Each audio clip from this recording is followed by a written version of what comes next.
Welcome to the Love Lab podcast, a safe place to get real about sex. Whether you're man, woman, single or couple, this is the show for you because, well, sex matters. We are your hosts, Kevin Anthony and Céline Remy. All right, welcome back to the Love Lab podcast, and this is episode 43, and it's titled Phrases That Can Destroy Your Relationship. So 2 episodes ago, we had Scott Thomas on, and one of the things that Scott's really famous for is helping couples with communication. And so we've kind of been on this communication theme lately. Part of the reason for that is because it's really it's kind of the number one thing that we see that goes wrong with couples. They just either don't have the tools to communicate effectively or they make all the wrong mistakes. And so in this episode, we thought that it would be really great if we kind of analyzed some of the common phrases and things that couples say and give you what not to say and then help you figure out how to say it in an effective and compassionate way. Well, here's the thing. It's really difficult to change some things that you're not aware of. And those little things that people say are very pervasive. It's part of just the culture. It's part of how they grew up. And then they don't even realize it's happening. And so what we want to bring here is to bring the light onto those phrases that are toxic. And ultimately, they literally can kill and destroy your relationship. Now, once we bring the light into it, we're not going to stay there and be like all crappy and stuff. No, because that's not who we are. We love to bring a good dose of positivity into everything we do. And I'm sure you know this if you've been listening to the Love Lab for a while. So then we will give you things to, help you how to transform that. Now, I want to give you a little word of caution. Now you're going to be aware of what you might be saying. Don't beat yourself up if you've said those things. Even if you've said them today, just, have compassion. Remember having empathy, and it starts with yourself. And if you are, I'm going to say, guilty of saying those sentences a lot or expressing your way in those ways, then pick one at a time. Pick your battles. It's going to be too difficult to be like, oh, I don't know anymore how to speak or what to do. And, if you do still say one of these things, then be okay. And it's all right to be like, let me rephrase that. That's not exactly how I meant to say it. And you can make yourself little cheat sheets and things like that. So again, be gentle and loving with yourself. Yeah, and it's a process, right? It takes time to change habits. It does. So the key really is to be aware, to see when things, when you're making these mistakes, and then do your best to change them. With enough practice, over time, you'll get better at it. And just one last thing that I would love to add too is that I don't think most people really understand how these little tiny repetitive negative things build up over time. And so when we give you some of these things on the list, you might think, well, that's not really that big a deal. And by itself one time, it's not that big a deal. But said over and over and over again, combined with all the other little things over and over and over again, they really do have a big impact on the relationship. So if you're listening to this and you're thinking, oh, come on, now it's semantics, it's actually not. And energetically, it builds up over time. Yeah. So let's dive into this and let's look at our very first way of expressing yourself that, most people do. And anytime you start a sentence and tell your partner, you always or you never. We started with this one because it's probably the most common one, not just as what's said, but you've probably heard this one before. And there's nothing really in this world that's always or never. And this is kind of one of those ones where people are like, well, yeah, obviously I didn't mean every single time ever in existence. But even though that's not what you meant, that may not be how the other person hears it. Because the first thing the other person thinks when they hear that is, well, no, there's at least 3 times that I didn't do that. Even if you're talking about a set of 1,000 times, the thing they hear is, no, there were at least 3 times that I didn't do that, and she's full of shit, or he's full of shit, right? So the problem is that it instantly makes people defensive. Yes. And then they don't hear anything else that you say. Of course not. When you're hurt, you're like, this is not going to fly by me. First of all, now I'm hurt. I'm triggered. And most of the time, we want the other to hurt as much as we do. Even if it's not quite consciously. And we're like, how can I say something back to, as a payback to what they just did? And that's a behavior. If I could leave a legacy in this world and I was only allowed to teach one thing, that would probably be on my like, if I'm trying to narrow down what that one thing, it's like on my top 5 list. This behavior of wanting to intentionally hurt somebody back because they hurt you. It is one of the most destructive behaviors ever. And we watch it in practically every movie. Mm-hmm. Even the movies that are supposedly more conscious movies. We watch this terrible behavior. If somebody says something to hurt you, what do you think the likelihood is of getting them to be nice to you if you also then intentionally do something to hurt them? None. Exactly. And so this whole idea of like, if you want something, if you want to get something, then you want to do or create whatever circumstances that are going to give you the best chances of getting what you want. Mm-hmm. Hurting somebody intentionally because they said something mean to you is basically, it's going to get you the exact opposite of what you want. And this is a tricky one. So I was remembering, do you remember that time we went out of our way to go dispose our toxic wastes to the disposal place? And it was like it was a 25 minutes drive away from our house. I know it's not such a big deal, but it's only open on Saturday mornings. Yeah, and for like 3 hours, and it's far away. It's like you really have to go out of your way to do something good for the environment. So Kevin had collected all the paints and stuff we didn't use anymore from our garage. We were ready. We had that box. I had been sitting in the garage for a while. We're like, okay, this Saturday is the day. So we go out of our way and we go to that place. We arrive there. And then first of all, there's like a stop sign, which Kevin stops at. And then he moves forward. And then the guy goes like, no, like he waves and makes Kevin pull the window down. And it's like, sir, you have to stop, wait because there's like a line over there and you're not supposed to move forward. And it's kind of like, like my reaction to that was, how am I to know? We did the stop. There's nothing that says wait until the line is clear. It just says stop. So you do your 3-second stops and you move forward.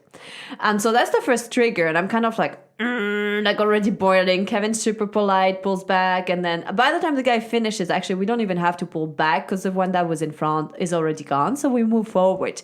And then you have to give them your ID with your address. And they read our address, but they don't read it proper. And they think we live in a different area. And they're like, oh, no, you can't dispose your wastes here. And I'm like, oh, my gosh. Like, I'm already like about to kill chop his head off, basically. And Kevin's like super nice and he's like, yeah, why don't you go inside and verify this is not this, it's that. He repeats the address and the guy goes into the house and then comes back and says, yes, this is it, this is good. So this is the whole premise to that. And I'm like, okay. As we leave, I tell Kevin, I'm like, how did you manage not to... I was like, my reaction to that was... Honestly, I wanted to say some mean names and be like, do your job, right? And I was like, we've been sent here. Now grab a hazardous waste box and be done with it. We live where we're supposed to live. This is right. You're like a moron.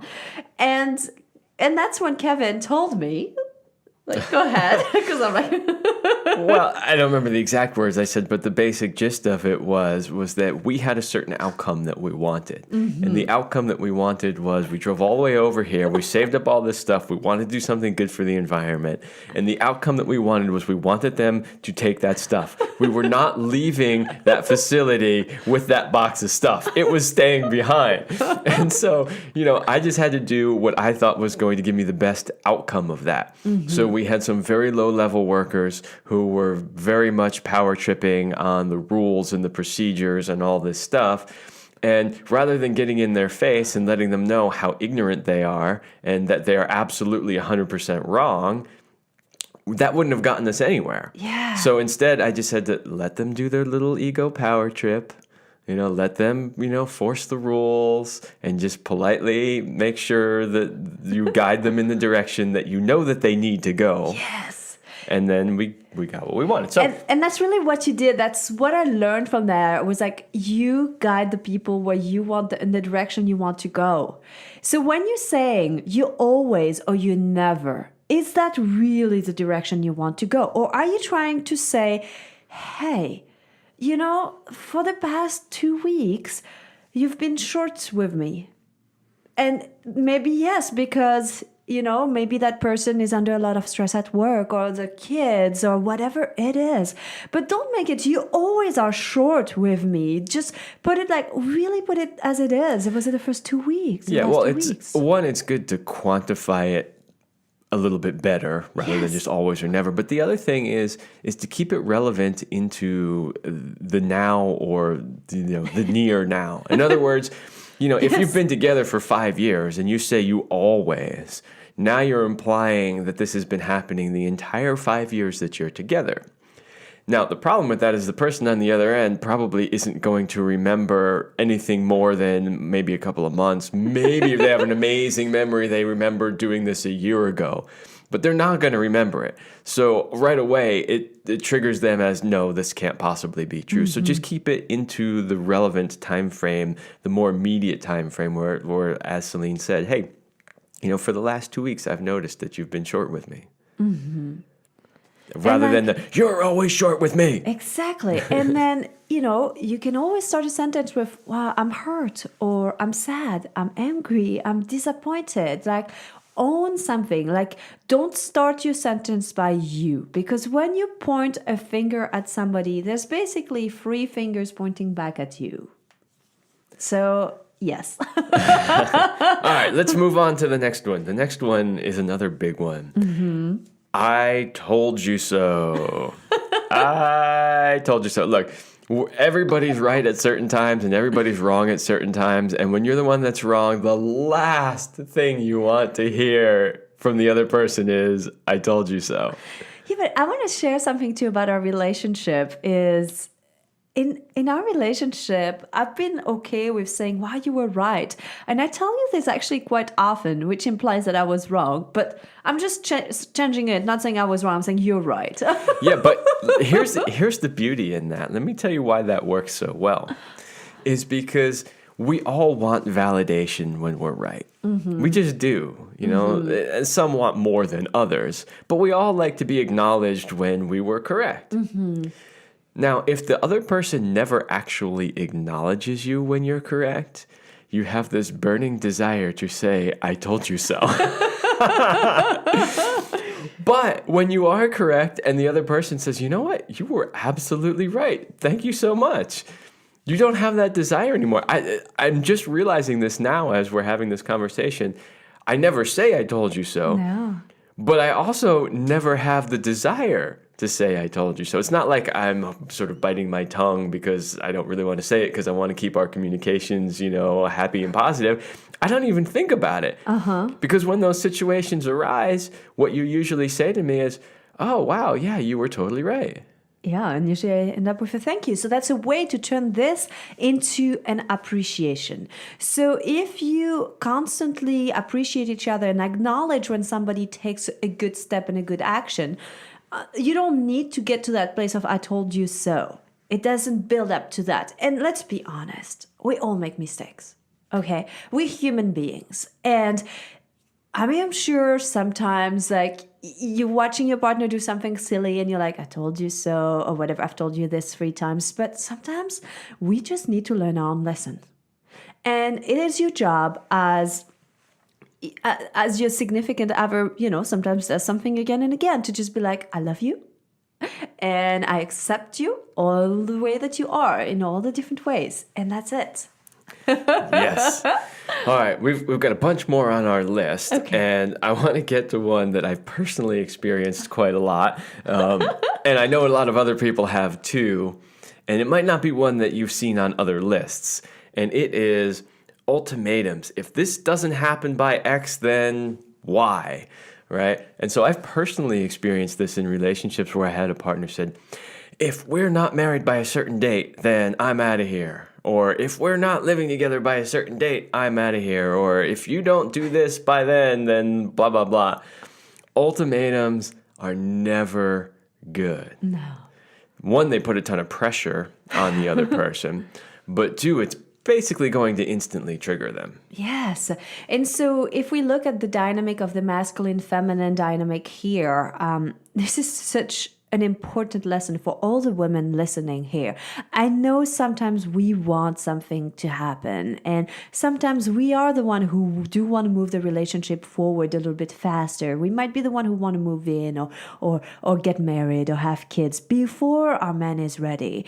And because we know it's so right, we want to make this happen. It comes from a good place. But every time we do that, we actually step into more of our masculine energy. And instead of bringing our partners, our man closer towards us, we push them away with that behavior. And this is a whole learning that we have to do where we need to get very good at asking for what you want, stating our needs. It's very feminine, it's very beautiful, but of letting go of the how and the when, and letting him choose when he is ready. And if you do love your man, you can just learn to be patient. A girlfriend of mine has been with her boyfriend for 7 years. She was very much ready to be married, and she said so. They're young, she's in her mid-20s, and so it's a little, early. And basically, she just held the container of, you're my man, I want to be married, and I'm going to wait until you're ready.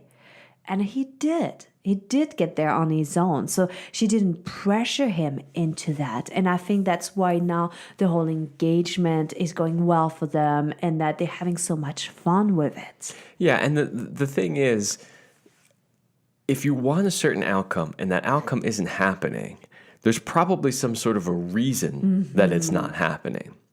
And so rather than setting the ultimatum and just putting your foot down and saying this needs to happen by then, you'd be much better served in figuring out what's in the way, right?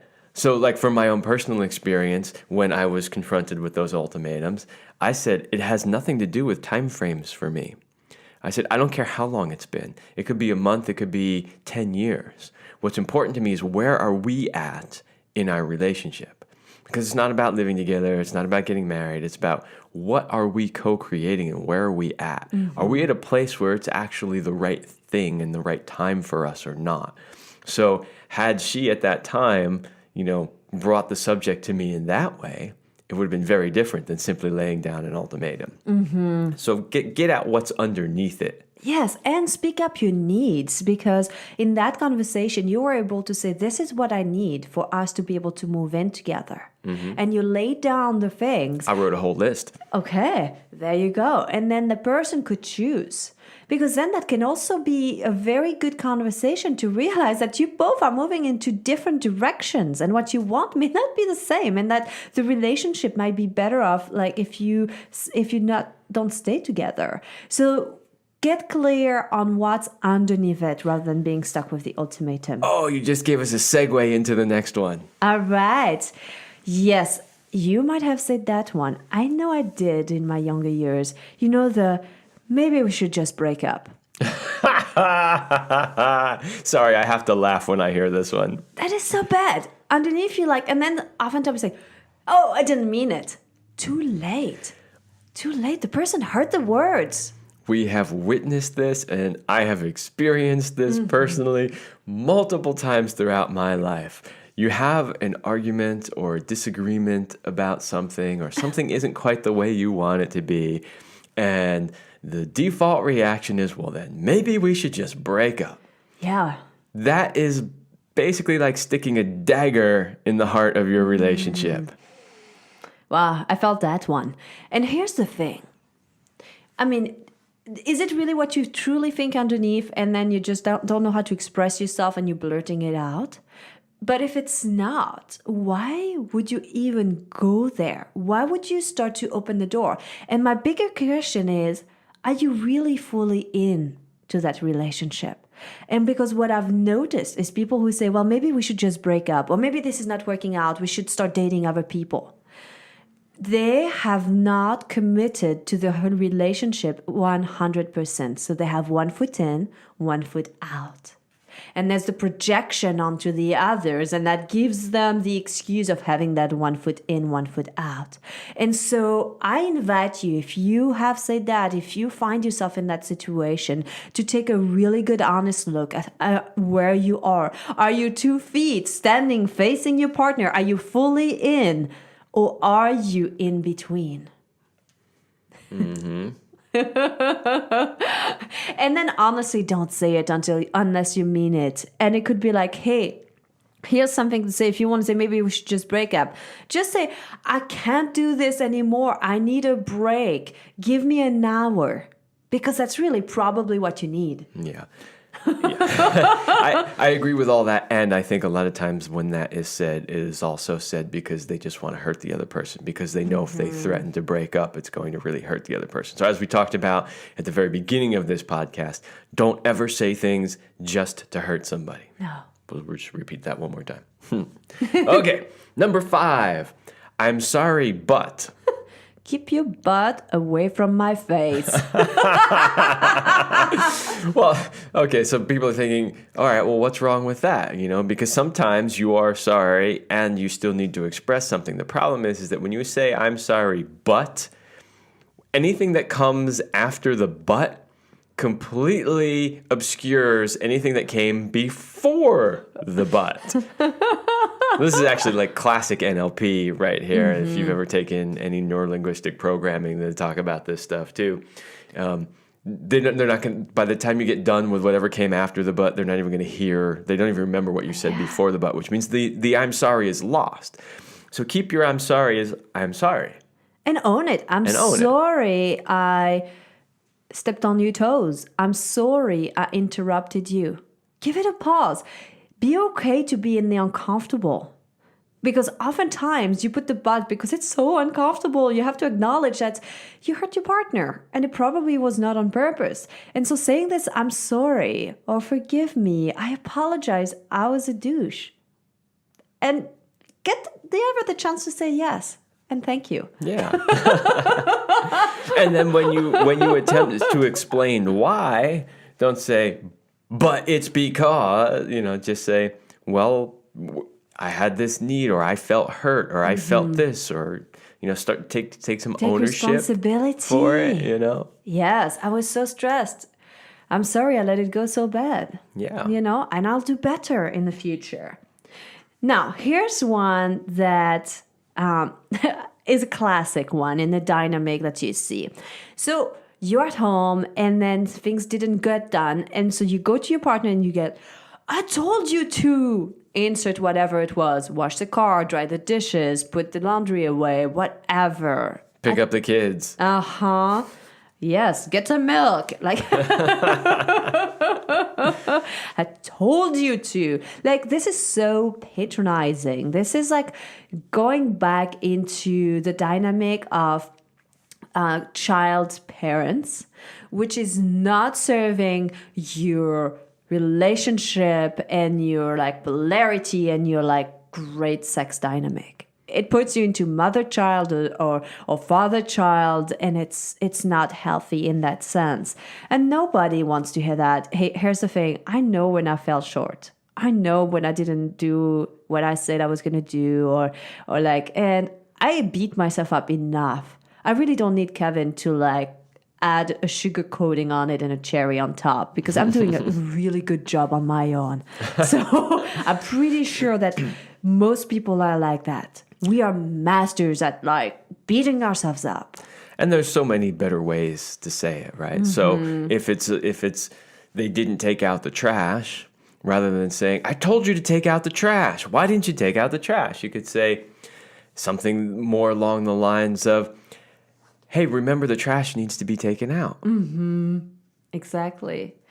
And if you can make it even sexy, like the other day with the compost, and said, "Oh, this compost is ready to burst for you, Catherine." That's the advanced level. That was Celine's very nice and fun way of letting me know that I did say I would take the compost out earlier, and I hadn't done it yet. Exactly. And I had cooked like a storm in the kitchen, and I could not close the lid on that compost. And I was like, I need to let him know it needs to happen now. But I honestly have to say, the way you said it was, this compost is ready to burst. You made it kind of sexual, which made it fun too.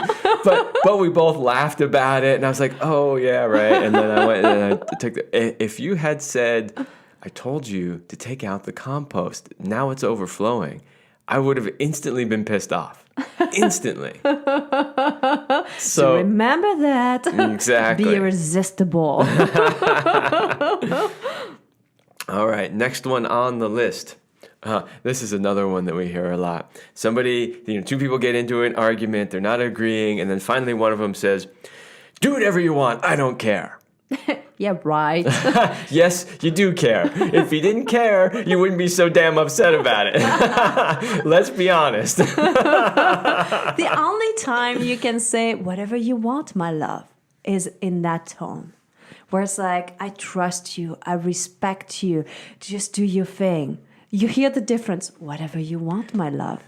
Like, rather than, yeah, do whatever you want, I don't care. Well, the thing is so if you break down that sentence, it's basically, whatever the thing is that you wanted them to do that they didn't do. Mm-hmm. You're saying, well, fine, you can do it however you want to do it because I don't care. But what the other person really hears on the other end is that you don't care about them. Mm. And that's why this is such a bad one to say. Mm-hmm. Because it's really heard and interpreted on the other side as, I don't care about you or what you do. Yeah. As opposed to, I don't care about that thing that we're talking about. And so you just don't ever want to have that feeling, or that you don't want them to feel like you don't care about them. Mm-hmm. Yeah, everybody wants to matter. So that's a really, really important one. And really, the way it could go would be like, I don't mind. Whatever you choose will be fine with me. And again, it's about the tone of voice, but it's about if you are in that space that you are going to be so triggered, then take a break and just be like, I'm not in a place where I can decide right now. Yeah. I'm too highly charged. Pause. Remember, slowing down. If it's escalating and if it's going too far, you're about to explode, you slow things down. Take a step back until you can come back, watch your partner in the eyes, and have compassion. Yeah, and I know some people listening are thinking, well, I really do care, and I don't want them to do it that way, so that wouldn't really be the appropriate response for me. And it's not so much that you have to say, however you want to do it is perfectly fine. That might be a good response, but you might also say, my preference would be for you to do it this way. There's so many softer ways that you can say it rather than I don't care. And so again, like anything with just a sentence, whatever, it feels like something that a teenager would say. Like, really. Yeah, and the problem with, when two people have a discussion or an argument and then somebody finally just says whatever, it basically dismisses the other person's entire point of view. Mm-hmm. It's massively dismissive. If you just say whatever, you're basically saying, I'm dismissing you, I don't care about what you have to say, I'm not going to listen to you anymore, and I'm not even going to try to work on this. Mm-hmm. It basically says in one word, absolutely everything you should never say. Wow. So we have two more that are pretty deep that we want to cover. One, if you go, but you say that, I don't know, like whatever it is, or you say something like, you were the one who said this. And so you're basically trying to put words into their mouth that they may not even have said. And so when you are saying, but you said that it was fine to do it this way. You said that I should go out. And you're like, Are you sure? Are you projecting? Is it what you wanted to hear? Yeah, and this one is so big because when somebody says something, words come out of their mouth. They have to go across some sort of medium. Maybe that medium's the air, maybe it's a phone or a text message or an email, but they go across some sort of medium. They're received on the other end by an individual. Then it has to be processed. And so there's a couple of places along that path where the signal can get kind of scrambled. And honestly, I have personally experienced this so many times with partners where, and I'm just going to make up just totally fictional scenario, but I say, this desktop is black. Mm-hmm. And we have a whole discussion about it where we're arguing. And then I come to find out later on that they're like, well, of course we don't agree because you said the desktop is white. And I'm like, wait, what? It's not what I said at all. And you know that you clearly said the word black, but what they heard on the other end was white, right? And so the problem is saying, but you said, well, maybe that's not actually what they said. Maybe that's what you actually heard. And so the way to turn that all around is to say, so what I heard you say was... And if you haven't listened to how to navigate your emotional triggers in your relationship with our episode 2 episodes ago with Scott Katimus, he demonstrates that very well in terms of, so what I heard you say and like reflecting. It's a reflection, it's not a projection. And it's so much more fun. When I started learning that, it took my ability to listen to a totally new degree because I was like, I want to get this right. I'm kind of a perfectionist. So I was like, okay. And sometimes if the sentence is not, I go like, okay, pause. If I heard you correctly, what you're saying is this. Is that correct? And then you go like, yes. Okay, now continue. Because if there's too much information, I can't remember everything. And I want to make sure I hear everything and the person feels heard. I mean, there's so many benefits to this. The first one is that you get an opportunity to get some clarifying information, right? So, and then the second one is that it really demonstrates that you're listening and you're trying to listen and you're listening with the intent of understanding, which is a whole lot different than listening with the intent to respond, which is what most people do. Yes. They're just sitting there waiting. Are they going to slow down? Are they almost done yet? Oh, I can't wait to give them my point of view, right? So, it demonstrates that you're listening with the intent of wanting to really understand the other person. And the last but not least, here's the thing. When our words are like spells, right? They catch, we can give so much through our words. There's so much that can be conveyed. And so anytime you start you and put anything negative, you are a bad father, a stupid man, a silly girl, or whatever that is, even if they're jokes, it basically breaks down the person. From now on, if you only take one thing away from this entire podcast, the only thing you are allowed to say after a you are is amazing. Is you're fantastic. Is something positive. An appreciation. Appreciation, exactly. You're amazing. You're fantastic. You're the best husband. You're the best wife. Sexy. You're so sexy. Appreciation. Yes, appreciation. You're the best. This is getting so juicy and hot. Oh my goodness. See that? We just threw out a couple of words. It's already getting steamy in here. Let's give this a try. Remember, build up your partner with appreciation. Don't break them down. So always add appreciation, positive things. Take responsibility and always assume the best and try to understand rather than blame and stop yourself in your track. If you start going down a road that's not where you wanted to go, stop yourself and course correct. Yeah. And remember, this is by no means an exhaustive list of all of the bad phrases and statements that people make that are hurting their relationship, but it's a good example of some of the common ones. So see in your own life and in your own relationship where you could fine-tune things, where you could change the way you say things to improve your relationship. All right, that's all the time we have for this episode. We hope you got great value, and we will see you next week.